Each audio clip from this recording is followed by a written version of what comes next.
من دنيا العجب والعجايب، وأخ من عالم كثير التقلاب. وأب من دنيا العجب والعجايب، وأخ من عالم كثير التقلاب. وأه من ناس ظهرت التجارب، وأه من صاحب منافذ وكذاب.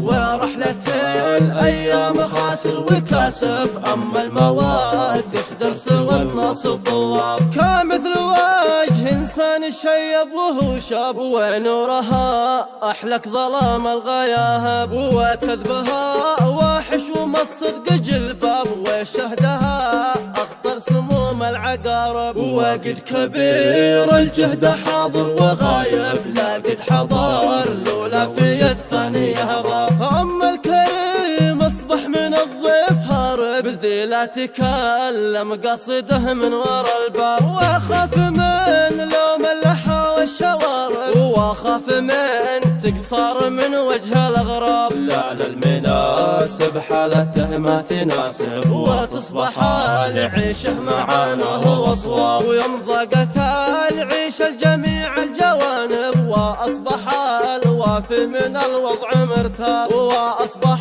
المخطي على الناس صايب، وأصبح البطل على الحق غلاب. أما الصدوق أصبح مع الناس كاذب، أما الخصوم بتجيك في ثوب الأحباب. ووقت غير في العباد المذاهب، ما عد بقى غير الأسامي والألقاب. أما الغواء يأتيك من عقل شايب، وأدعى الحكمة عدي من الألباب. واستوى لون الثرى والسحايب، ما قد تميز الأعادي والأصحاب. وسكر الأحباب بالسم ذايب، ونظرة الحاقد بينظر بإعجاب. وعينك اليمنى تراهم قرايب، وعينك اليسرى ترى حقد الأجناب. ويقضي الإنسان عمره محارب، وكل ما ظنه صدق في البشر خاب. وبالصحيح